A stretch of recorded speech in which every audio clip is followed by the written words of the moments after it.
Good morning, students. Remaining part of lecture number 9. इससे पहले हमने इसके पार्ट लेक्चर 9 के पार्ट फर्स्ट में पढ़ा था कि वॉल्यूम ऑफ रिवॉल्यूशन को जब आपका कर्व कार्टेशियन फॉर्म में होगा उसका फॉर्मूला डिस्कस किया था।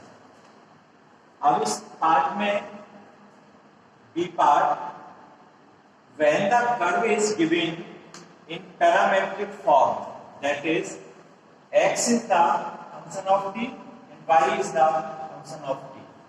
मतलब आपका जो कर्व है वो फंक्शन एक अन्य वेरिएबल t के फंक्शन होंगे। तो पहले कार्टेशियन फॉर्म में y is the function of x था, तो वहां पर एक डिपेंडेंट वेरिएबल था। अब इस पैरामेट्रिक फॉर्म में क्या होता है कि हमारे x और y दोनों वेरिएबल्स एक अनदर वेरिएबल t के फंक्शन होते हैं, तो आपका t यहाँ पर पैरामीटर होता है। तो आपका अगर इस फॉर्म में है कर्व की इक्वेशन, तो इस फॉर्म में अगर पैरामेट्रिक फॉर्म में है तो हम उसको उसके फॉर्मूले किस टाइप के होंगे, तो वो हम फॉर्मूले यहां अब डिस्कस करेंगे। तो let a t1 and b t2 be 2 points on the curve x equal to xt, y equal to y। मतलब पैरामेट्रिक कर्व पर आपके a और b दो पॉइंट्स हैं जिनके कोऑर्डिनेट्स t1 और t2 हैं, दोनों पॉइंट्स के कोऑर्डिनेट्स। और कर्व की जो फॉर्म है that form is parametric form. तो इसमें जो फॉर्मूले अलग अलग चार टाइप्स के फॉर्मूले हम बताएंगे, जिसमें सबसे पहला है कि जब आपका रिवॉल्यूशन अबाउट एक्स एक्सिस होगा, जब एक्स एक्सिस के अबाउट आपका रिवॉल्यूशन होगा उस समय आपका फॉर्मूला क्या होगा, उस समय पर आपका वॉल्यूम किस फॉर्मूले से हम फाइंड आउट करेंगे। तो the volume of the solid generated by R A B of the curve, जो ये कर्व है आपका this curve x equal to function of t, y equal to function of t, इस कर्व पर r के आपका ए बी, तो volume जो सॉलिड का जनरेट होगा वो इस कर्व के आर्क ए बी से, और एक्स एक्सिस के अबाउट है रिवॉल्यूशन आपका, तो एक्स एक्सिस होगी and lines through point A and point B, A और बी पॉइंट्स हैं इनके कोऑर्डिनेट्स t1 t2 हैं, जिसमें t1 पॉइंट है इसका t1 वैल्यू, इसकी t2 वैल्यू। तो a और b जो दो पॉइंट्स हैं परपेंडिकुलर टू x एक्सिस, ये x एक्सिस के परपेंडिकुलर होंगे। मान लीजिए आपका ये कर्व है, दिस इज कर्व, इस कर्व पर ये a पॉइंट है यहाँ पर t1 है और ये b पॉइंट है यहाँ पर t2 है। अब ये आपकी x एक्सिस है, तो आपका ये परपेंडिकुलर हुआ x एक्सिस के, तो आपका जो एरिया है वो x एक्सिस का एरिया ये लाइन और ये लाइन और ये पार्ट, इसको हम इस एरिया को इस x एक्सिस के अबाउट, इसके अबाउट हम रोटेट कर रहे हैं, तो उसका जो वॉल्यूम आएगा उसको हम फाइंड आउट करेंगे। तो about x axis is given by, तो उसका फॉर्मूला क्या होता है, v equal to integration point a to b pi y square dx, ये फॉर्मूला होता है पाई y स्क्वायर dx। इस फॉर्मूले में जब हम एक्स एक्सिस के अबाउट रोटेट कर रहे हैं तो यहां पर y स्क्वायर आता है, अगले में जो हम y एक्सिस के अबाउट फॉर्मूला निकालेंगे तो यहां पर एक्स स्क्वायर आएगा। अब इसमें y पाई आपका कांस्टेंट है, कॉमन है, बाहर ले लेंगे। ए पॉइंट्स आपका T1, B T2, तो T1 टू T2 इसकी लिमिट हो जाएगी y square, y equal to क्या है, फंक्शन ऑफ t, इससे था yt, तो yt की वैल्यू का होल स्क्वायर, और dx को लिख सकते हैं dx over dt into dt।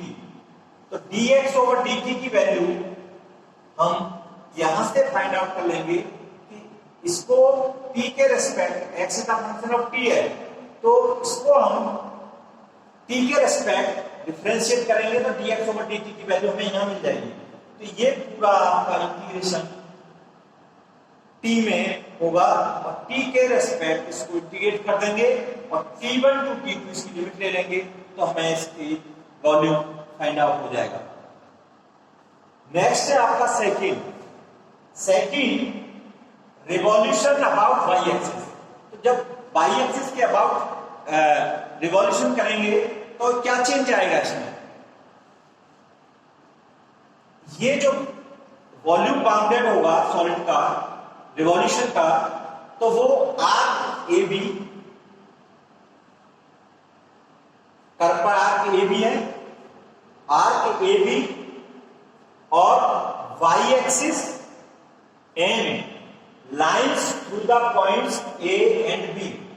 ए और बी पॉइंट्स की जो लाइंस हैं वो परपेंडिकुलर है किसके, वाई एक्सिस के, और अबाउट वाई एक्सिस हम कैलकुलेट करेंगे तो फॉर्मूला होगा v equal to a to b limit pi x square d y.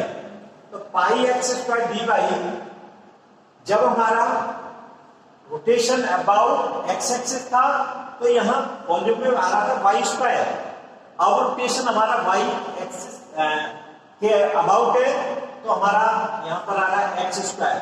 तो इसमें पाई हमने कॉमन है, कांस्टेंट है, बाहर ले लिया, और a टू b, a के पॉइंट से T1 और b का पॉइंट है T2, तो T1 टू T2 आपकी लिमिट। अब x स्क्वायर, तो x का फंक्शन ऑफ t है तो xt का होल स्क्वायर x की जगह पर, ये पैरामेट्रिक फॉर्म में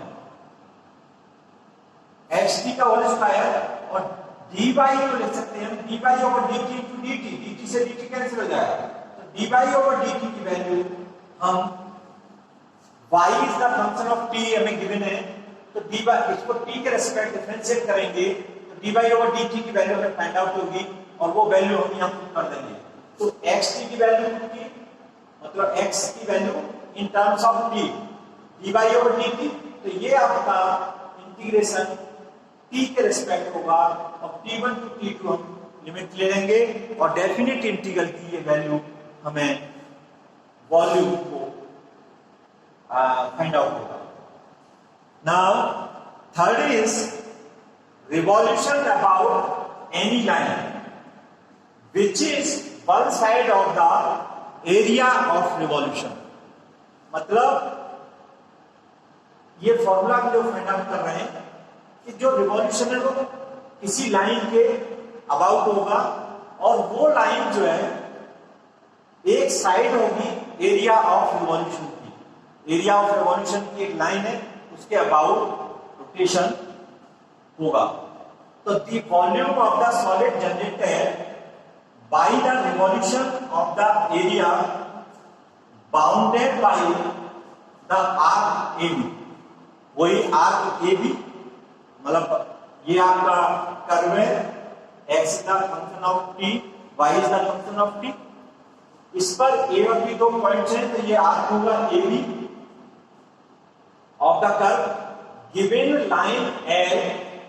अब कोई लाइन इस एरिया पर बाउंडेड है, मान लीजिए सपोज ये लाइन हो या ये लाइन हो, तो इन लाइंस के about any line and lines passing through A and B, A और B से पास हो रही है perpendicular to the line L, about line L is given by, उस लाइन L के अबाउट हम फाइंड आउट कर रहे हैं। मान लीजिए कि यहां पर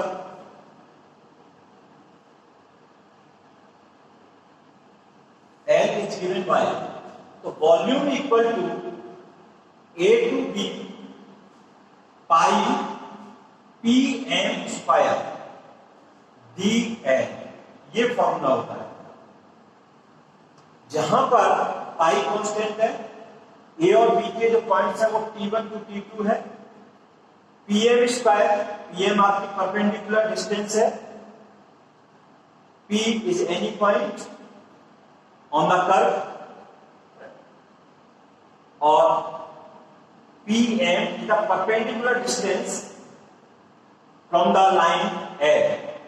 लाइन L से परपेंडिकुलर डिस्टेंस है, और dl over dt इसको लिख सकते हैं हम dl over dt into dt, और dl over dt की जो वैल्यू होगी that is equal to square root dx over dt का whole square plus dy over dt का होल स्क्वायर।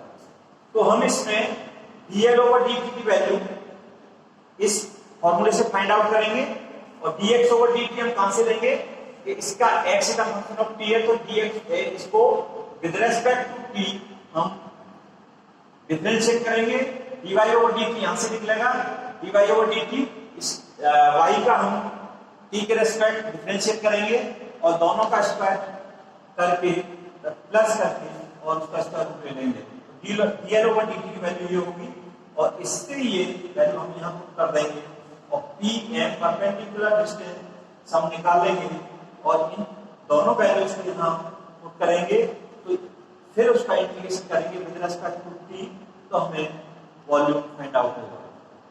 नाउ अगेन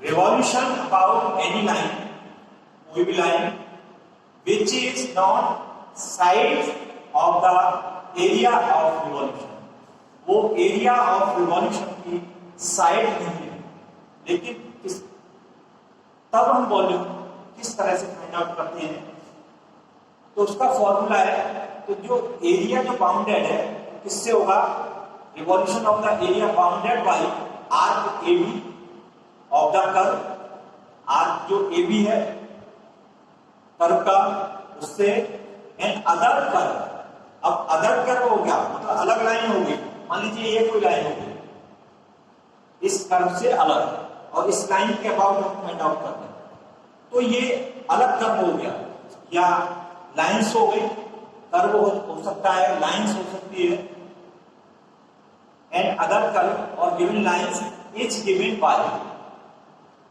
तब फॉर्मूला क्या होगा, v equal to a to b pi h square minus k square dl,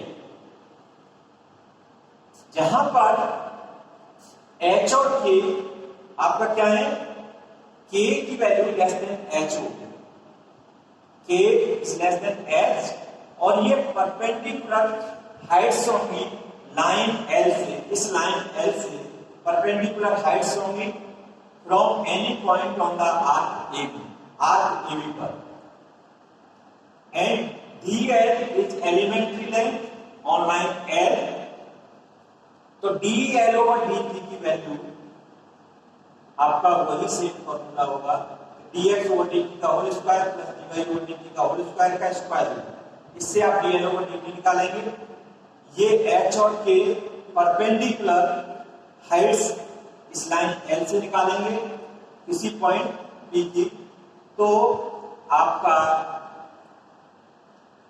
formula हो जाएगा a to b T1 to T2 limit h square minus k square, ये आपको यहाँ इस line से मिलेंगे या इस कर्व से मिलेंगे, जो परपेंडिकुलर हाइट्स हम फाइंड आउट करेंगे, dl ओवर dt की वैल्यू आप इस फॉर्मूले से निकालेंगे इनटू dt, और ये आपका t में इंटीग्रेशन होगा, और T1 टू T2 आप लिमिट रख देंगे, तो आपको वैल्यू वॉल्यूम कैलकुलेट हो जाएगा। तो ये आपका जब कर्व पैरामेट्रिक फॉर्म में होता है उस समय आपके फॉर्मूले, आप 4 फॉर्मूले हमने यहाँ डिस्कस किए हैं। इसके बाद हम डिस्कस करेंगे when the curve is given in polar form.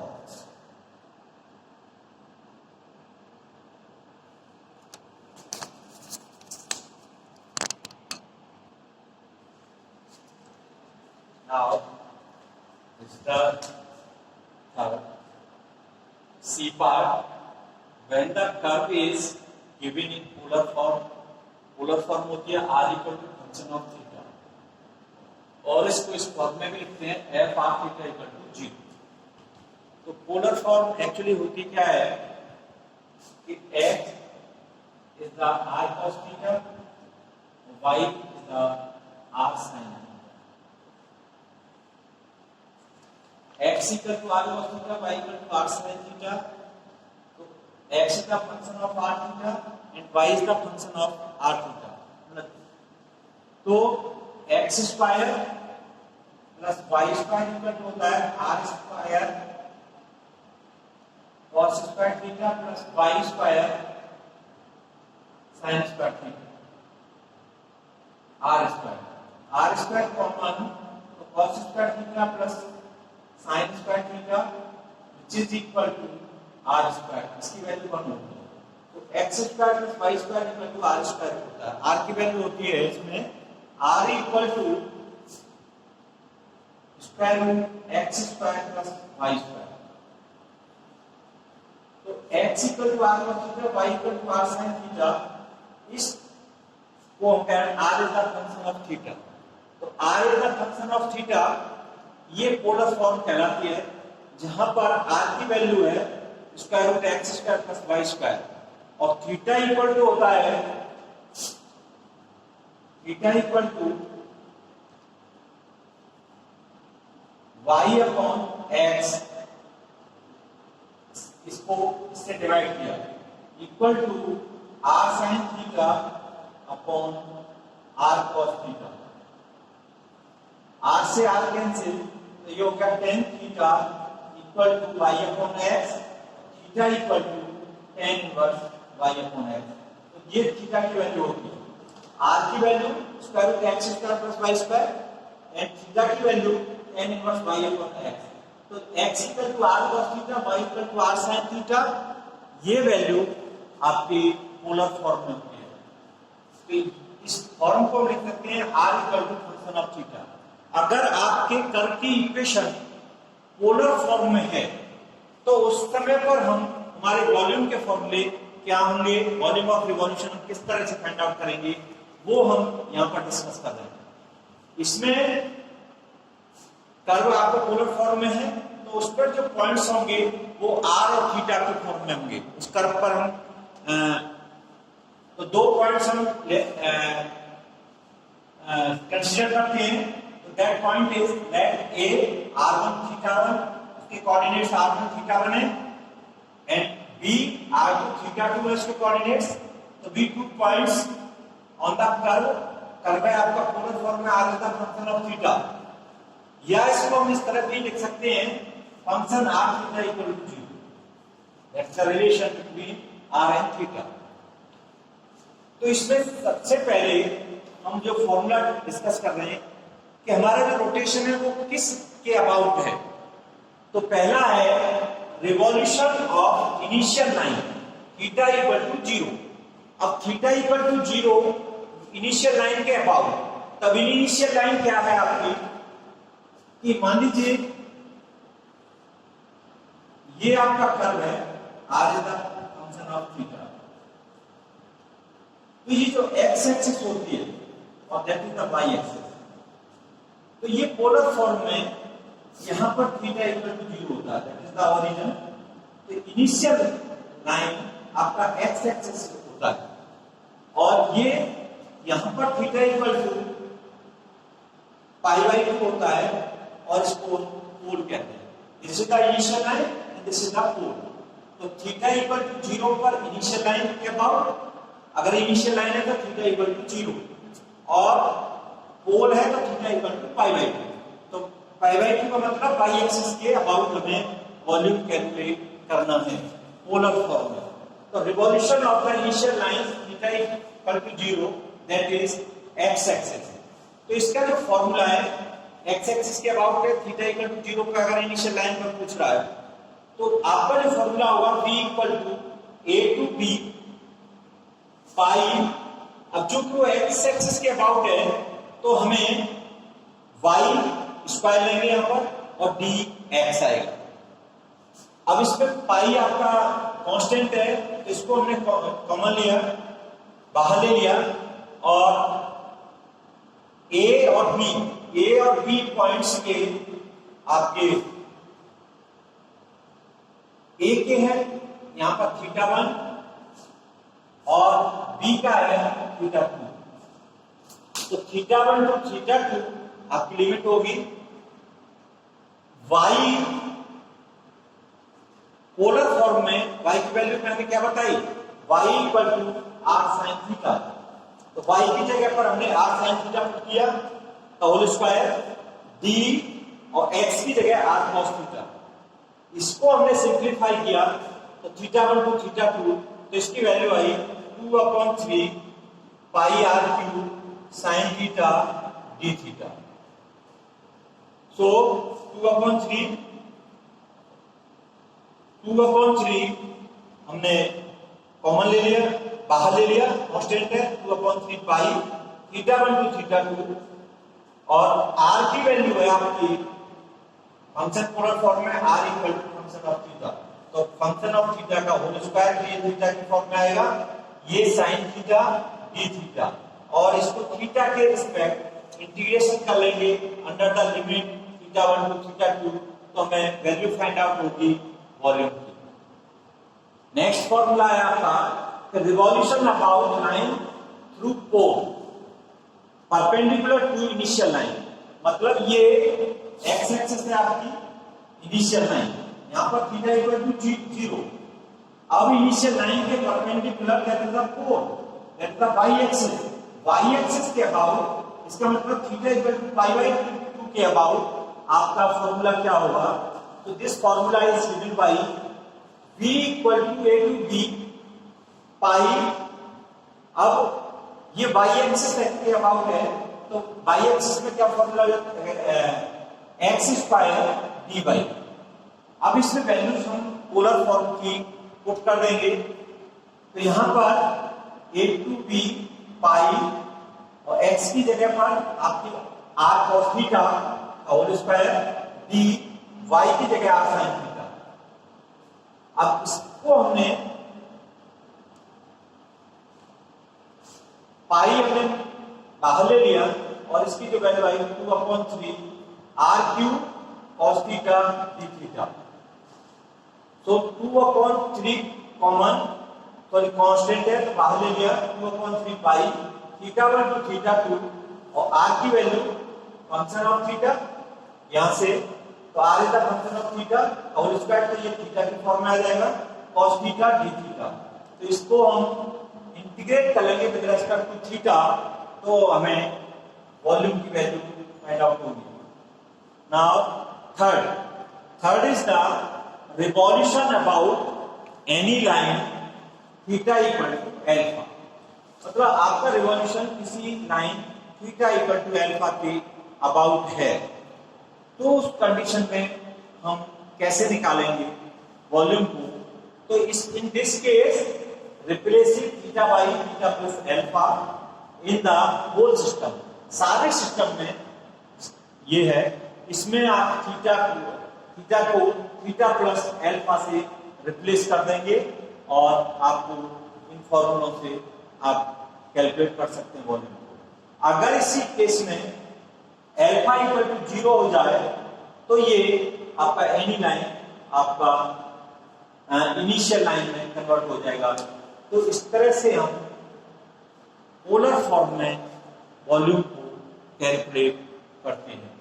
तो ये लेक्चर 9 आपका यहाँ पर फिनिश होता है और इसमें मैं समरी कर देता हूं कि इसमें हमने वॉल्यूम ऑफ रिवॉल्यूशन के फॉर्मूलोज को डिस्कस किया था। पहले हमने डिस्कस किया था कि जब आपका कर्व कार्टेशियन फॉर्म में हो, y is the function of x की फॉर्म में हो, तब आपका तब के आपके फॉर्मूले क्या होंगे। फिर दूसरे में हमने डिस्कस किया कि जब आपका कर्व पैरामेट्रिक फॉर्म में हो, x is the function of t, y is the function of t, तो उस फॉर्म में आपका फॉर्मूलेस क्या होंगे उनको डिस्कस किया। और थर्ड वाला हमने जो डिस्कस किया है वो पोलर फॉर्म का है, तो पोलर फॉर्म के फॉर्मूलेस क्या होंगे, उन सारे फॉर्मूलेस को हमने यहाँ डिस्कस करके आप लोगों को बताया। अब इससे आगे वाला जो लेक्चर है उसमें हम इसकी प्रॉब्लम्स को, इन फॉर्मूले से रिलेटेड जो प्रॉब्लम्स हैं उनको सॉल्व करेंगे। So thank you very much for listening me and thank you.